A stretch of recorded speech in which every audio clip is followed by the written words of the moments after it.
এই মুহূর্তে আমরা আছি তাজনগরে, তাজনগর উত্তরপল্লী। আর আমাকে ফোন করছিলেন মাননীয় শিক্ষক শম্ভুনাথ পাত্র মহাশয়। মাঠের পাশে খাল আছে, খালে ওখানে একটা সাপ দেখা গেছে জালের মধ্যে, এটাকে আমরা রেস্কিউ করবো। চলুন ওখানে যাই। ধন্যবাদ ভাই। হ্যাঁ ঠিক। হ্যাঁ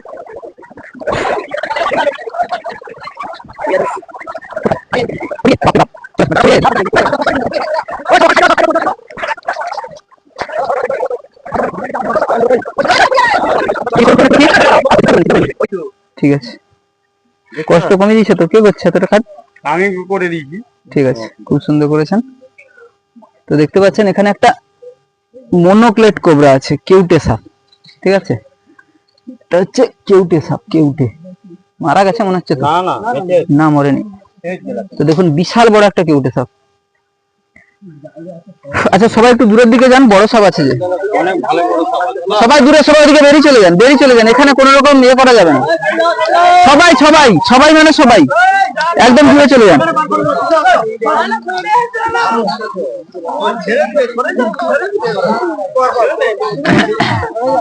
সবাইকে সরে যেতে হবে, নাহলে আমি কাজ করতে পারবো না। সরুন সবাই, সরে যান, সরে যান, নাহলে কাজ করে যাবেন। সবাই সরে যান, ওখানে দাঁড়িয়ে মজা দেখার মতো কিছু নেই। সরে যান সবাই।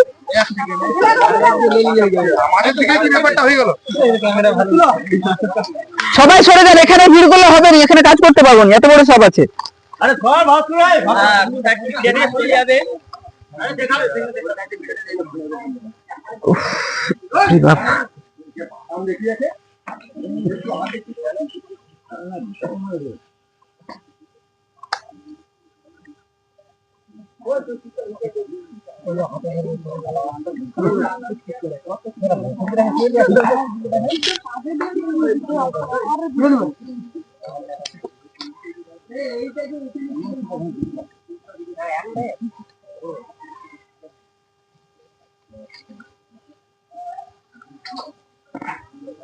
চিতি কাঁকড়ার বাচ্চা ভর্তি।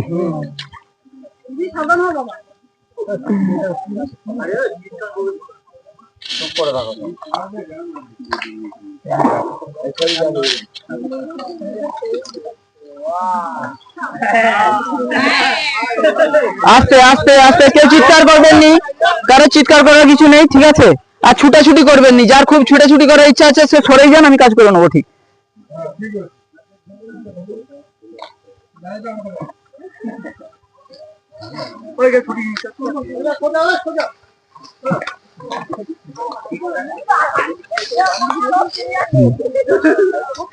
আমার পিছনে পিছনে আমার চিন্তাটাকে নিয়ে চলে আসুন।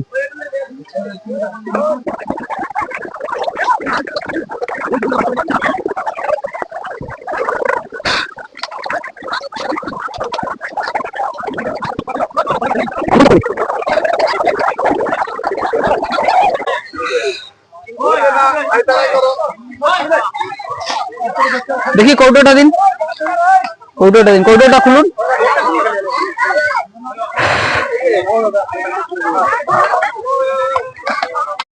কি সাপ? এবার দেখো। আচ্ছা কেউ কথা বলবেন নি, কেউ কথা বলবেন নি। আপনি যদি সব জানেন তাহলে আপনি আসুন আমার জায়গায়, আমি ছেড়ে দিচ্ছি, কেউ কথা বলবেন না। ঠিক আছে? হ্যাঁ হ্যাঁ হ্যাঁ, দেখো এবার ঠিক আছে, কেউ কথা বলবেন না, কেউ কোনো কথা বলবেন না। আচ্ছা এটা কি সাপ আছে? হ্যাঁ এটা কি সাপ আছে বলুন? এটা হচ্ছে প্রাপ্তবয়স্ক একটা কেউটে সাপ। আমাদের এলাকায় কত ধরনের সাপ পাওয়া যায়? আমাদের এই হলদিয়া এলাকাতে মোট 4 রকমের সাপ পাওয়া যায়। তার মধ্যে হচ্ছে বেশিরভাগটা কেউটে। সবাই চুপ করুন, একটু কথা বলতে দিন। বেশিরভাগটা হচ্ছে কেউটে, তার সঙ্গে আছে খরিস, একই রকমের সাপ। যারা ফোনা তুলতে পারে, তাদের মধ্যে হচ্ছে কেউটে খরিস, একই রকমের সাপ এবং একই রকমের বিষ। ঠিক আছে, নিউরোটক্সিক। আর একটা নিউরোটক্সিক বিষ ধারণকারী সাপ হচ্ছে গিয়ে কমন ক্রেট বা কালচিতি, যে সাপটা সবথেকে বেশি মানুষ মারে। কোন সাপটা বললাম? যেটা কালচিতি, শম্ভুদা আমাকে কিছুদিন আগে ছবি পাঠিয়েছিলেন, যেখানে ওনার বাড়ির মধ্যে কালচিতি দেখতে পেয়েছিলেন। এমন সময় সেখান থেকে রেস্কিউ করা সম্ভব না। আমাকে রাত 1:30টার সময় ফোন করেছে দাদা, অত রাত্রে আসতে পারিনি, অনেকটা ডিস্টেন্স আমার বাড়ি থেকে। আর কেউ একজন আসুন, একটু বয়স্ক মানুষ কে আছেন আসুন, অভিজ্ঞ মানুষ, জ্ঞানী অভিজ্ঞ মানুষ কে আছেন আসুন একটু। সাপটাকে দেখুন, আমার থেকে লম্বা। একটু অভিজ্ঞ জ্ঞানী মানুষ, বয়স্ক মানুষ কে আছেন আসুন একটু। আচ্ছা, বলছি সাপ কামড়ালে কি করবেন? যদি কাউকে সাপ কামড়ায় কি করবেন আগে বলুন। কে আছে? তার আগে কি করবেন? বাড়িতে কি করবেন? আসুন আসুন, আপনি আমার কাছে আসুন, একটু কাছে আসুন। ঠাকুমা আসুন না, ভয় পাবেন না, আমি তো আছি আপনার সঙ্গে। আসুন বাবা, আমি আছি আপনার পাশে, আপনার নাতি। আপনাদেরকে বাঁচানোর জন্য এসেছি এবং এটাকেও বাঁচাতে হবে, ঠিক আছে? এটাকে কেন বাঁচাবেন? এটাকে বাঁচাতে হবে সেই কারণে আপনার জন্য প্রয়োজনীয় ওষুধ, কেমোথেরাপির ওষুধ, আর আপনার ঘুমের ওষুধ। সর্বোপরি আপনাকে সাপ কামড়ালে যে অ্যান্টিভেনামটা দেওয়া হবে, সেই অ্যান্টিভেনাম তৈরির ওষুধটাও এর বিষ থেকেই তৈরি হবে, ঠিক আছে? সেই জন্য সাপকে বাঁচাতে হবে, সাপ মারলে হবে না। আর সাপ যদি না থাকে, আপনি যে খাবারটা খান সেই খাবারটাও কিন্তু সুরক্ষিত থাকবে না। সেই জন্য কি করতে হবে? সাপটাকে বাঁচাতে হবে। আর যেখানে আলোচনা করছিলাম যে সাপ কামড়ালে কি করবেন, আস্তে কথা বলুন একটু। সাপ কামড়ালে কি করবেন? প্রাথমিক চিকিৎসা কি করবেন বলুন। সাপ কামড়ালে প্রাথমিক চিকিৎসা কি করবেন? কৌটোটা দিন।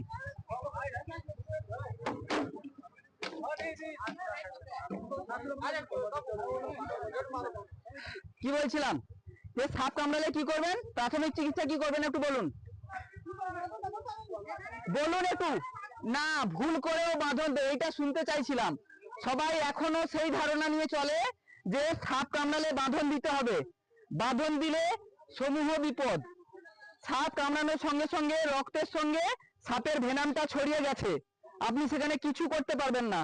আপনাকে করতে হবে কি, আমরা বলি গোল্ডেন 100 মিনিটস, মানে সুবর্ণ 100 মিনিট।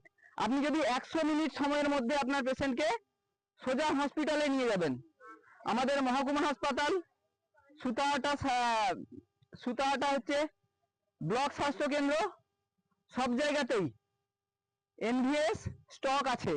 সেই জন্য আপনাকে কি করতে হবে, সোজা পেশেন্টকে নিয়ে হসপিটালে যেতে হবে। পেশেন্টকে হসপিটালে নিয়ে যাওয়ার জন্য আপনি গাড়ি, অ্যাম্বুলেন্স কোনো কিছু অপেক্ষা করবেন না। পেশেন্টকে নিয়ে যাওয়ার জন্য বাইকই ব্যবহার করুন। বাইকে পেশেন্টকে বসান। যদি মনে হয় যে পেশেন্ট একা বসতে পারবে না, পেশেন্টের পেছনে একজনকে নিন, একটু কষ্ট করে 3 জন হলেও বাইকে করে পেশেন্টকে নিয়ে সোজা হসপিটালে যান, ঠিক আছে?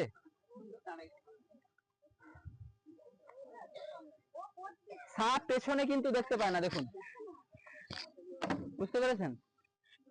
ও সাপ যেটা নড়ছে সেটাই দেখে, যেটা নড়ে সেটাই দেখে, ও পেছনে দেখতে পায় না, ঠিক আছে? যাই হোক, বিপজ্জনক জিনিস আমাদের মতো ভুল করেও করবেন না।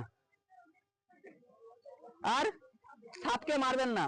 আমাদের ডিপার্টমেন্টের অর্ডার কিন্তু যেখানেই ধরুন কোনো জাল বা মুগরিতে পড়লে সেখানেই ছেড়ে দেওয়ার অর্ডার, কিন্তু আপনি সেটা মেনে নেবেন না, সেই জন্য আমাকে ভয়ে নিয়ে যেতে হচ্ছে। আর আপনার এলাকায় যদি সাপ না থাকে, আপনার মাঠে যে আপনার জন্য খাবারটা তৈরি হচ্ছে, মানে আমাদের কৃষিকাজ সুরক্ষিত নয়, সেই জন্য সাপ বাঁচাতে হবে, ঠিক আছে? যাই হোক, অনেক কথা বলে ফেলেছি, বেশি কথা বলবো না, সাপটাকে প্যাকিং করি।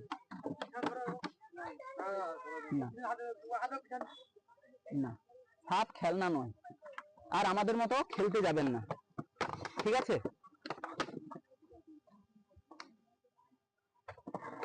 সাপ নিয়ে খেলা করবেন না, সাপ খেলার জিনিস নয়। চল হোক।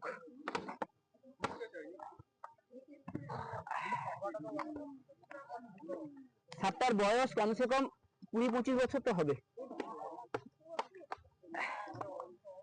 এর এই 25 বছর জীবন পর্যন্ত কমসে কম 1 লক্ষ ইঁদুর খেয়েছে। আপনাদের কতটা উপকার করেছে ভাবুন, বুঝতে পেরেছেন?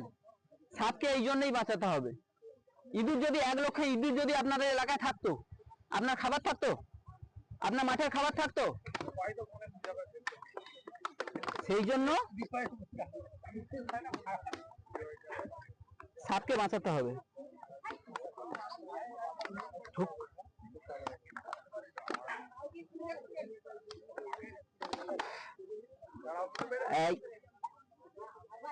এই জন্য আমরা কি বলি, ভুল করে আমাদের মতো চেষ্টা করতে যাবেন না।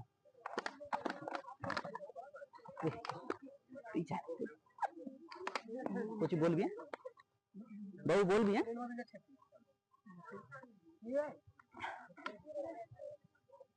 ডিপার্টমেন্টের অর্ডার যে এলাকায় ধরা পড়বে সেই এলাকায় ছেড়ে দিতে বলুন। আপনারা যদি বলেন এখানে ছেড়ে দেবো, বরং আপনাদের পরিবেশ সুস্থ থাকবে। সাপ যদি না থাকে না, কি বললাম, অনেক অসুবিধা আছে। সেই জন্য এলাকায় সাপকে থাকতে দিতে হবে। হয়েছে?